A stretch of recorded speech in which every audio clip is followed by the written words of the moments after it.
You're listening to the Inspire Excellence podcast, recorded at the BVA headquarters, with your hosts, Kevin Miller and Tommy Ahlquist.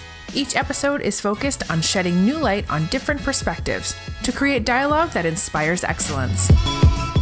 Welcome once again to the Inspire Excellence podcast. Tommy Ahlquist, Kevin Miller, and Tommy, we have quite a treat today. Oh, this is a treat. This is a treat. She's laughing, but seriously, I think probably the most famous Idahoan, dear friend. Literally, we have an Inspire Excellence podcast, but Kristin Armstrong, that's what her life's been surrounded by, is inspiring people. And so Kristin Armstrong, 3-time gold medalist, is here. And shoot, Kristin, I feel like I know you so well that, but we'd love to have our listeners learn from you today, what you're up to now, but a little bit about your story. So Kevin, I know her too well. You asked the questions. I was going to say, here we have a 3-time Olympic gold medalist, a world champion, and she's so competitive, she's fidgeting around us too. And I'm like, we're friendlies. Don't worry about it. Great to have you here. You know, I have followed you through the media. I've met you a few times.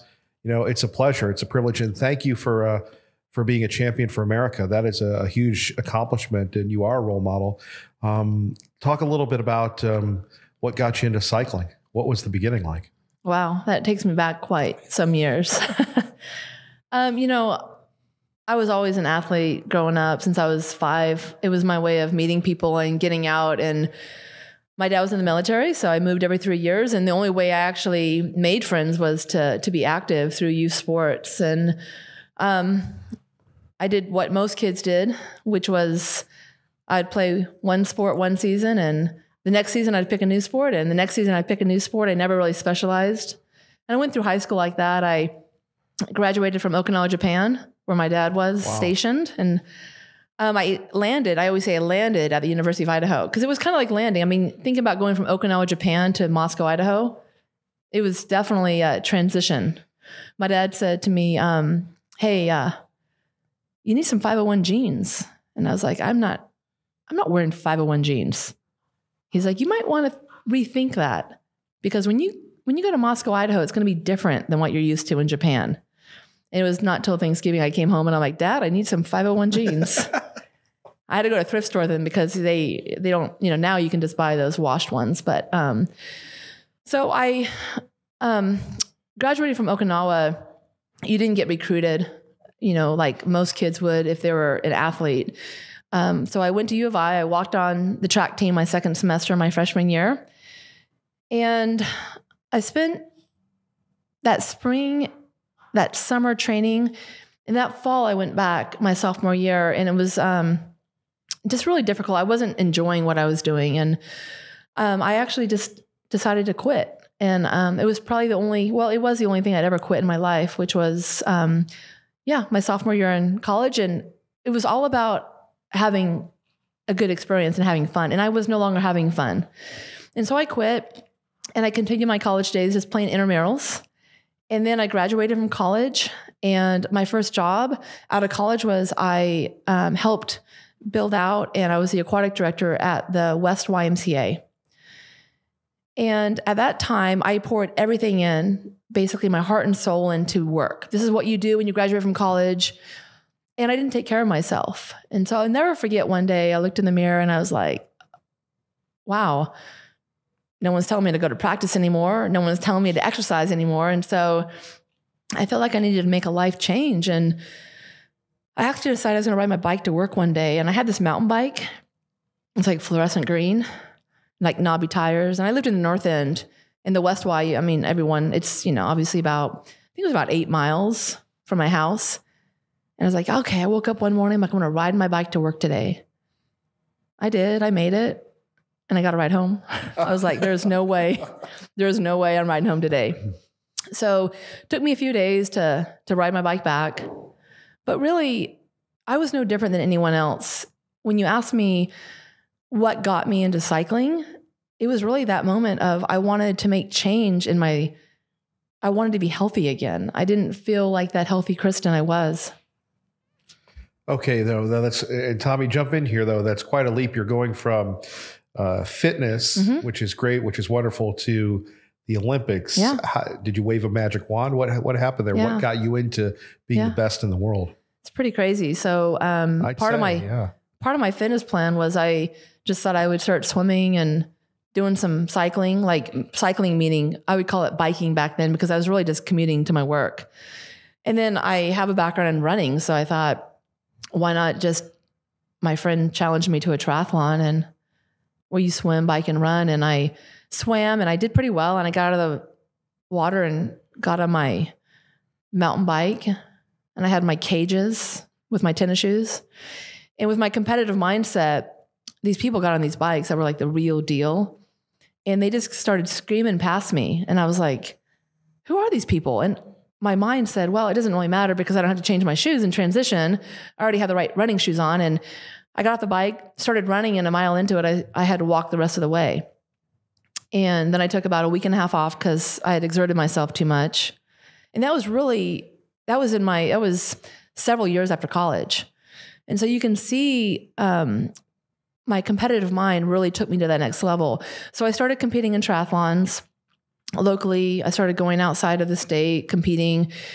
And I was working full-time this entire time. And I started having problems with my hips and I could no longer run. And so people were like, well, maybe you should just ride your bike because you're really actually pretty strong cyclist. I was like, nah, this life's telling me something. Life's telling me that you probably shouldn't be focusing on competition in your mid-20s to upper 20s. Like you need to focus on work, meeting someone, having a family, all that stuff the textbook says you should do. And my arm was twisted. The HP Women's Challenge was in town.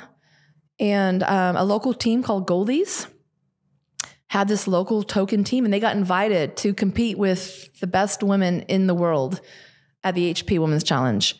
And I got a phone call, and this gal said, hey, why don't you join us in Goldies and compete in this 10-day stage race? I'm like, I've been watching these women for years. There's no way I'm going to race with these people. And she's like, come on, like, we've been invited as a local team. And I was like, yeah, exactly, local team. And so I decided to do it. So after work every night, I would put a headlamp on, I'd go train. And on the weekends, I would go and I would ride all the routes. So I would memorize the mile markers, like on Banner Summit and Galena Summit.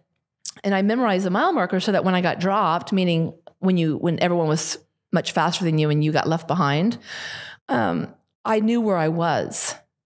And by the end of that week, I competed and I had 3 professional contract offers. And I always say that without the HP Women's Challenge, I would not have 3 gold medals. I would not have 1 Olympic Games under my belt. And so I'm always a huge advocate around what can we bring to Idaho that's going to support that next dream for somebody? Because honestly, I can say I would have not have left the state and raced my bike without a local race coming to town that just happened to be one of the largest races in the world. So I signed a contract. I worked full-time. I continued working full-time. And by now, I actually went from working at the Y because I was a spin instructor at the Y as well. And I went working for an advertising agency in town. And Russ Stoddard was my boss, and he supported me after I signed a contract. I wasn't making, the first year I wasn't making any money. The second year, they paid me. And he allowed me to come back to work when I was in town. So if I would be on the road with my team, when I would come home, he would let me kind of pick up where I was. And it was a way for me to continue to work and race my bike and still be able to live. And he continued to support me that way until I was able to sign a bigger contract and be on my way. So then that leads us, I signed my first contract in 2003. And yes, my first Olympics was 2004. But here's the crazy thing is in 2004 was the Olympic trials. And it was the first one across the line at the national championships. Basically won a slot to Athens. And I was a dark horse, and cycling's a team sport. A lot of people don't realize it's a team sport, but it is. You set one person up, but you have to be, and some of your teammates become instigators. So like my team said, okay, Kristin, your job is to go up the road And when you go up the road, all these other teams are going to chase you. And then your teammate, they're going to win because we're setting them up. I was just a dark horse. I was just this young. I don't even know what I was doing. So that happened, and I'll never forget it in my brain. I just rehearsed and rehearsed. I didn't want to fail in my job. And I knew exactly where I was going to go and have people chase me on this hill. I'll never forget it. And I went, and I never saw my teammates. No one ever came up to me again. No one chased me down. And so I crossed the line, and I was going to Olympic Games. It was like unreal. They said, that's the last time we'll have you be the dark horse. Right. What did your teammates say to you? Well, that's a great question because they had this after party because we had one of the top teams in America. So our team had already figured that one of us was going to make it to the Olympic team. Imagine going to a party where nobody looks at you. They didn't even know what to do. My best friend on the team, we had to buy off pretty much, like she had already kind of figured she was going to make the team. She had tickets. She had a rental place. And it was like, she didn't end up going. It was me. So it was a really uncomfortable situation. And it was a huge learning experience, but it was definitely a moment like, I'll never forget. So I think, so that's Athens. You go to Athens, you come off Athens, and then the story I've heard several times of then the next 3 Olympics where you win the gold medals. Those are pretty well chronicled. But I'd like to get into your mind a little bit today, now that I've gotten to know you a little bit better, Kristin. There is a competitive drive, nature, mentality around the way you approach life, the way you approach cycling, the way you approach everything. Let us in there a little bit. Let us in there, because there's a lot of people listening today that wherever they are in their life, whether they're stay-at-home moms, they're new entrepreneurs, they're struggling in whatever way in their relationships and life, there's something about you that inspires people, that makes them feel like, hey, I can do something that's hard. I can do hard things. Let us in a little bit. I think that quite often people like yourself, they'll comment on my mindset, and my husband will even say, "Oh, you're just so bullheaded. You're so strong." Or my competitors, when I would race, would look at me and they'd be like, until they would get to know me, what we would call off the bike, they'd be like, "Oh my gosh, you are a real person." And when it's kind of your nature, it's really hard to explain, I guess, what happens in my mind. Because to me, as crazy as it sounds, it just feels normal. It feels like this is how things should be. Everything I approach and everything I do, I take it to like the top level because I guess I care and I'm passionate about it. However, I think all too often, I don't know where it is in life that at some point in life, we either quit believing in ourselves or somebody doubts us and we start following. We start doing things the way other people have done them. We come into a new job, and because the person who had the job before us did it this way, we feel like we need to do it that way, the same way. And so it's a cycle. It's everyone's doing the same thing, the same way. And one of my talks that sticks out to me, I was speaking at Micron for Women's International Day, and I said something that I didn't know resonated to people until afterwards. People were coming up, and the only comment they had was about one thing I said, and that one thing I said was, how many of you sit in a room when you've been asked to be part of a meeting, and you have a very clear role, and maybe you're a marketing director or a communications director, and somebody walks in, and in that room, they're telling you how to do things, what to do, and you don't agree with it. I said, how many of you actually raise your hand and disagree? Or ask, why not? Or say, hey, have we ever thought about it this way? And just that one comment, people came up to me afterwards and said, thank you for that, because I will never walk into a meeting again or leave a meeting again without contributing. And I think that has a lot to do with my mindset. Is if we can break free from what we think we can break free from how we perceive things ought to be done, or maybe what may be right or wrong, instead of challenging the status quo, I think that we can all excel. But I guess the question is how do you get people to that point of believing in themselves?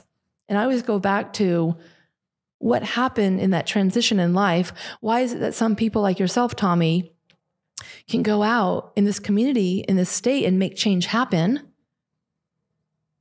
But others, they have the desire to do the same thing you've done and make change happen, but they just can't make change happen. What is that? I mean, what is that mentality? And there's certain areas that I can go out and I can make change happen, but there's other times where I might lean on someone like yourself to help me make change happen. So I guess you wanting to get in my mind, I want to reverse the question back at you and talk about what is that mentality? And I think it's what is that mentality? And so I'm not going to answer your question because I want to continue. I'm going to stay on this with you because I want to get to something today with you that I really want our listeners to in their own personal life ask themselves. Because I think for all of us, if you go back to most people in their life, and when you're around children, Lucas is how old? 8. 8. So when you're 8, his view of the world has no limits. You know, knowing Lucas like I do, I mean, he can do anything, right? And there's so many things that happen to us in life as we grow where limits are put on us. Mm-hmm. And where we stop challenging ourselves or think, that just isn't possible. And I think that there's a lot of people in life that just are held back by their own limits that are placed on them. You, unlike a lot of people I've ever known in my life, have a genuine, and it's authentic, there's something down deep in you, desire to help people remove their limits. Mm-hmm. So this is going to be a long question, so forgive me, but you got through the Olympics and think about what you did right out of college. You were doing the Y program for swimming. You want to help people. You want them to remove limits. And now you went to work for St. Luke's in their community health. Mm-hmm. The purpose of your job there was to also help people remove limits. But now you've started something, and that's what I want to get to, Pivot K Lifestyles and Fitness. And so you will be opening 4 gyms, but they're not really gyms. And I want you to talk to us about how, if there's someone listening today, because it's not just a gym, what your goals are to help others realize that they can pivot. The name of these facilities are Pivot. But talk to us about, to me, when people say, what does pivot mean? To me, the answer is pretty easy. It's removing limits for yourself. Yeah, it's finding balance, but it's also just saying, hey, what's possible for me emotionally? What's possible for me in my relationships? And what's possible for me for my health? So long question, but talk about how that drive that I know has been there for you all along now is getting translated to this next phase of your life. Yeah, it's interesting. I think that one of the most common questions I get these days is like, well, why do you work? And I'm like, well, because I am not an NFL football player. But also I can't imagine my life without contributing somehow in some way to improve people. And when I say improve people's lives, it can mean a lot of different ways. And what Pivot's all about is really, I go back to my college days where I graduated in exercise physiology. And I worked at a number of nonprofits, and I worked not only at the YMCA, where you have a huge diversity, and then I go and work and try to help St. Luke's, the largest employer in the state of Idaho, really move the dial on health, where we're trying to act and really address prevention. And what Pivot's going to be is, it's a place where I hope that we can create community. It's a place where I hope that people feel empowered to be their best. I mean, we have this amazing life we've been given, and I think we're all well-intentioned. I think when we wake up each and every morning, we want to be our best. When we walk through the doors of Pivot, I hope that people feel welcome. We're going to be super authentic. We're going to know you by name. And we actually want to make change. We want to help you where you are. And what that means for some could be that we've broken the barrier down because maybe up to this point, you haven't felt comfortable walking into a gym. For some, you may feel that you're always in a hurry in life. You're going in and out, and you want to be part of something. What happened to the days where our gyms and our fitness centers were community, where we actually knew one another? We said, "Oh, hi, Tommy. How's it going today?" Instead of, "Where have you been for the last 2 weeks?" Let's change the way we're thinking. But also, I want to help people connect to the amazing resources we have in our communities. So if you are walking in the doors and your intention is to be healthy, which is, I'm going to go to a cycling class. Hey, that's great. But if you don't know what you don't know, and you don't know that you may have skin cancer, or you may not know that what your age-appropriate health screenings are, we want to help connect you to care. If we have a dermatologist on site to do a skin screening, and we catch one person with skin cancer, we win. That's what we're about. Healthcare is really, really hard to navigate. And I want to take that difficult piece out for people. I want to connect the community with really, really good providers. I want to connect the community with really, really good resources. What are those resources today? I don't know. I haven't met our members yet. I don't know our community. Everyone's unique. It could be mental health. It could be health coaching. It could be you might want to work more on your diet. We're all unique. But if we support one another to be our best, it's a win for all of us. Speaking of winning, you've had the unique ability, the unique honor of being on the podium when the national anthem is being played in front of the entire world. Can you take us there? What was that like? I can take you there. In fact, what makes me nervous is if I take you there, I might want to go back to Tokyo. But it's probably one of the most powerful parts of the day. People always tell me that if you don't enjoy the journey, then it's not worth it. And I can actually back that up. I can say the day of the Olympic Games, I can't tell you it was much fun. There's a lot of stress. There's a lot of stress when I arrived. There's a lot of stress during that day. There's a lot of pressure put on you. It put years on me just thinking about the pressure. The journey, I wouldn't trade for a million years. Listening to the national anthem, there's nothing in my life that compares to it. And I don't think, well, I'm hoping that maybe I'll have to set up a podium at Pivot, right, and have the national anthem. But honestly, I mean, the gold medal around your neck, the entire world watching in our national anthem. Yeah, it's you know, and this is what woke me up each and every morning going to London, is to think that my son could potentially be on the podium with me, because I wanted to share that experience. In Rio, he was turning 6, and so he didn't get to actually get on the podium with me, but he was right there. And I'll never forget when he looked at me and he goes, "Mommy, why are you crying?" And I was like, wow, I didn't realize that maybe a 6-year-old didn't understand that crying can also mean happiness. And then he went on to say, "Well, you won, right?" And I'm like, "Yeah."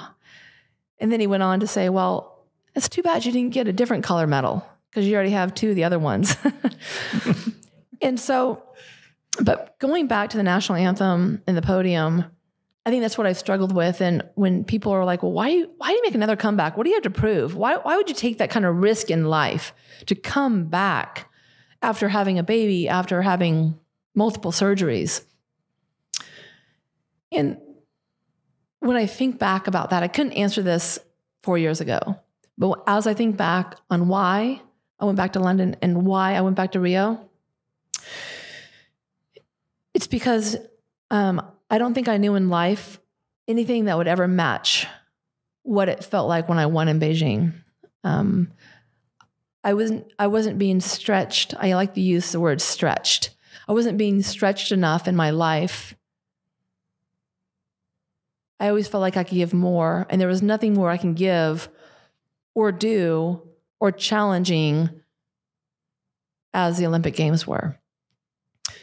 I tried to be normal. I tried to come back. I had a career, probably a dream job, people would call it, at St. Luke's, doing what I thought what I would love doing. I wasn't stretched. I went back to Rio. I thought, wow, what's next?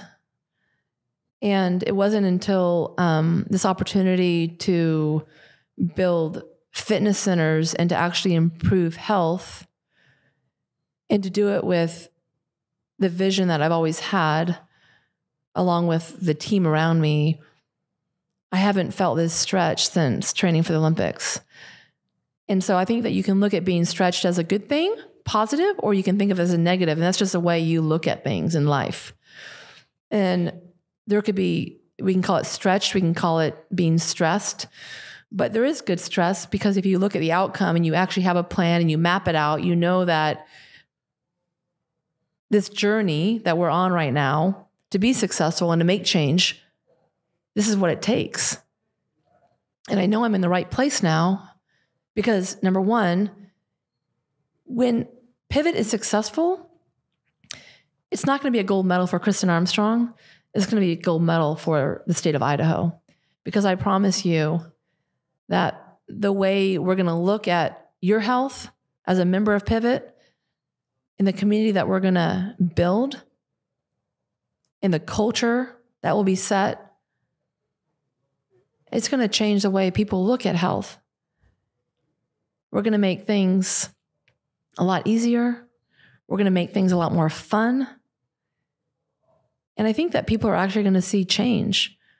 We're going to be results driven and we're purpose driven. And I think that that's what I want to share with, well, first of all, people in the Treasure Valley. And I hope that we can spread what we're doing and the energy we have across our state and beyond.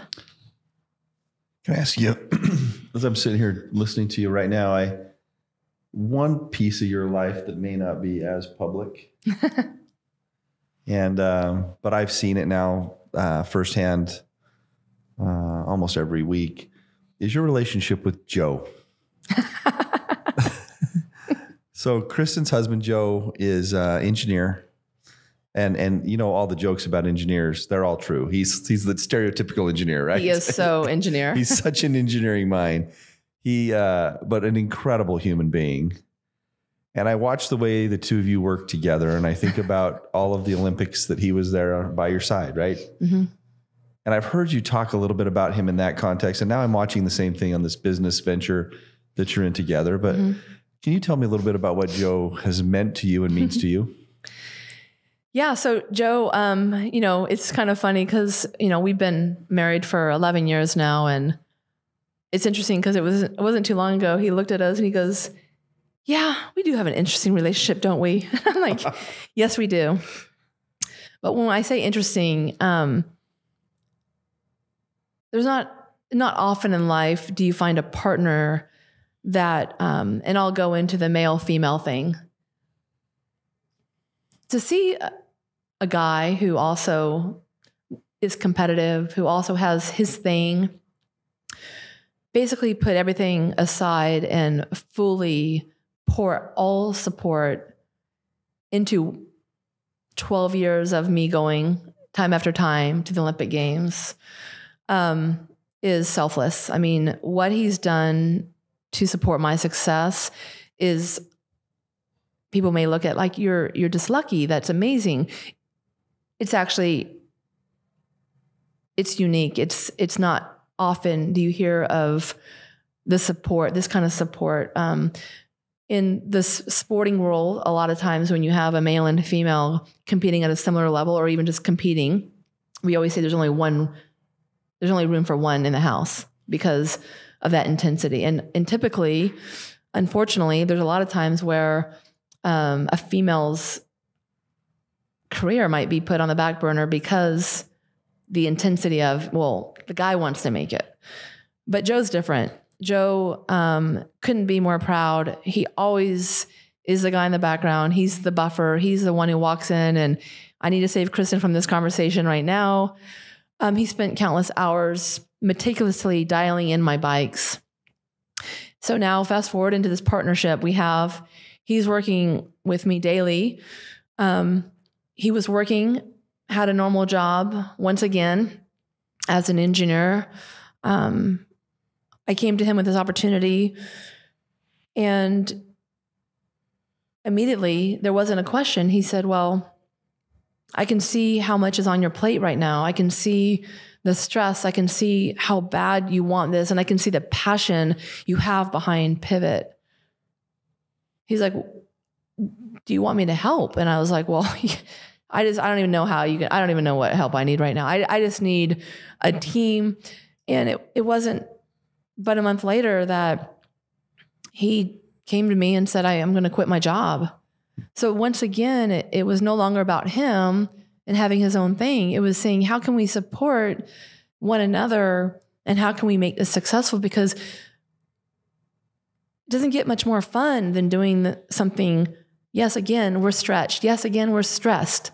In the day, though, to do it together and to support one another, whether it's good times, bad times, that's just, it's a strong synergy. And I can't imagine how successful this is going to be because of the work and his commitment now.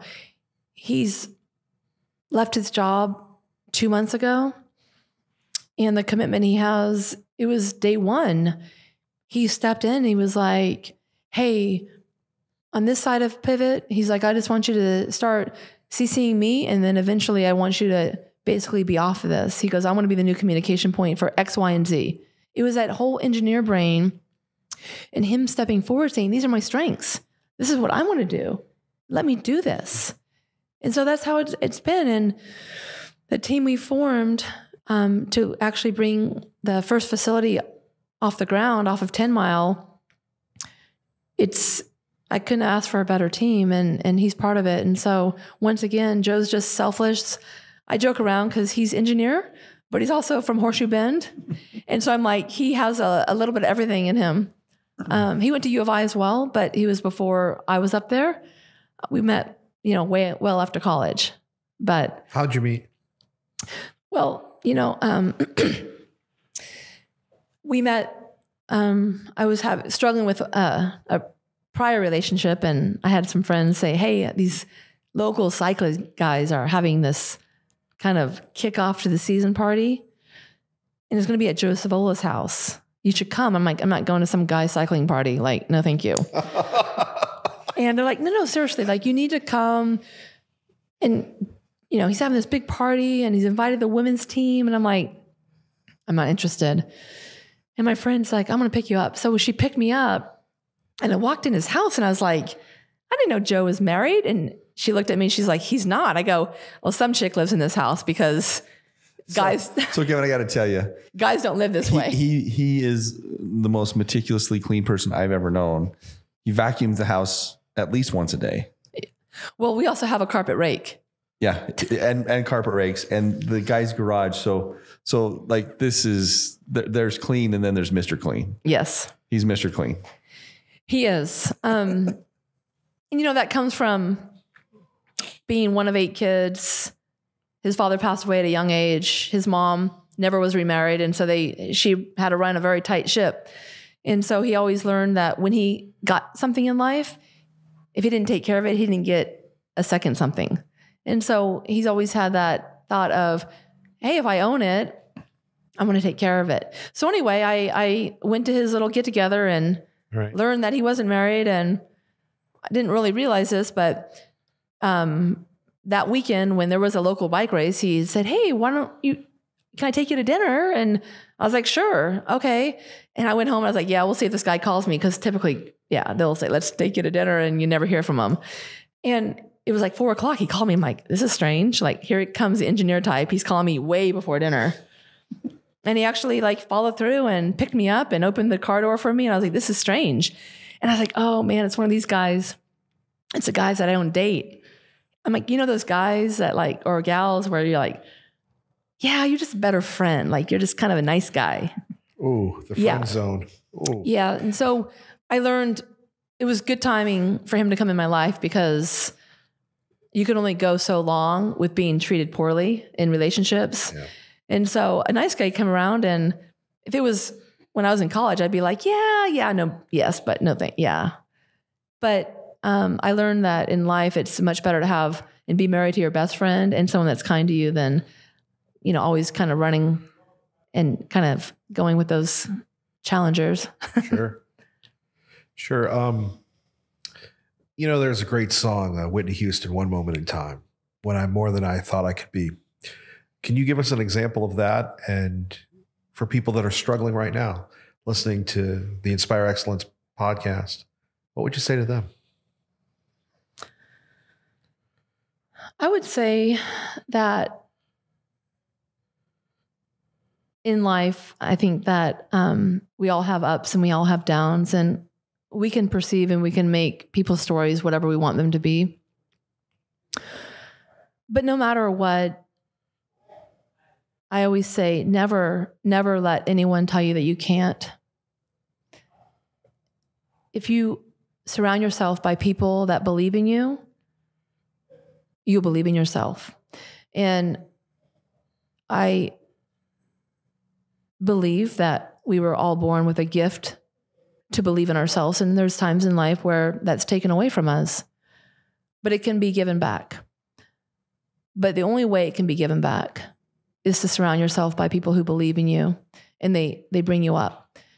And when I talk about part of what we're going to do at Pivot, it's about empowering people to believe in whatever they want to go after, that they can go after it. I mean, like Tommy said early on, it's like, how did you go from like riding your mountain bike to the YMCA and feeling out of shape to like Olympic gold medalist? Let's like bring us back here. What's going on? What happened here in these years? I surrounded by people that didn't doubt me. I surrounded by people who, like my husband, who always told me when I wanted to quit that I can't quit. You wanted to quit? Yeah. There's a lot of times I wanted to quit. I quit a lot. But I learned that if you have a team of one, it's easy to quit because a lot of times that team of one is going to agree with you. But if you build your team, you become a little bit more accountable as you feel safe to do so. You become accountable to your husband. You become accountable to your coach. You become accountable to your physical therapist. No matter what your team is in life, the more you are vocal about what you want to accomplish, the more likely that you're going to actually accomplish that. But if you don't become accountable and you're accountable to one, it's easy just to bow out because always one person's going to agree with you. But if you have a group of 4, 3 might agree with you, but one's not going to agree with you and they're going to get you back. Even through the pain, the injuries, the inclement weather. Amazing.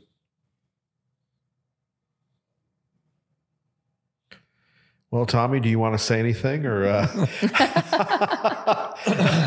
I just, I think this entire podcast this time has been filled with little tidbits that I hope people that listen to this can be inspired. Kristin, I've known a lot of people in my life, but the top of that very list for me is someone who inspires me and every single person around you. You've inspired a nation on a podium. Yep. You've inspired kids, and then you never stop. What I love about you is what people may not know is you continue to go give talks to boys and girls clubs and schools and colleges and women's groups. And I guess it's just a great example for us because I think sometimes you get tired in life and you say, can I do any more? What more can I do? And I know Kevin does a lot too for the community, but it's nice to be around someone with such energy to give back, such selfless service. And boy, it's just a pleasure for us to have you on and for you to inspire us. And finally, what inspires you, Kristin?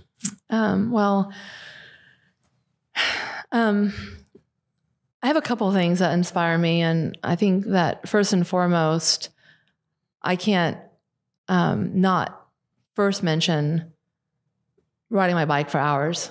It's where I do my best thinking. It's where I'm most creative. A lot of times before my talks, it's where I have clarity. I'll write my talk on my ride, and I'll come back and I'll write my talk immediately. So that's for my personal health. It's for clarity. I'm inspired by risk. I'm inspired by doing things and going down a path that most people would think of as the unthinkable. People wouldn't even go down that path. I'm inspired by like-minded individuals. And when I say that, it's people who say, why can't we? Versus, we can't. I think inspiration is all around us. I think that what happens in life is we need to be more present. We need to actually recognize inspiration and not let it pass us by, because it's there for everyone. It's whether or not you see it. Well, Kristin, thank you very much. And I love that saying, recognize inspiration, Tommy. I love it. I love it. That's going to be the soundbite from this podcast, let me tell you. Exactly. Thank you. Thank you all. Have a great day. You've been listening to the Inspire Excellence podcast. We invite you to find something that inspires you this week. Join us again for our next episode.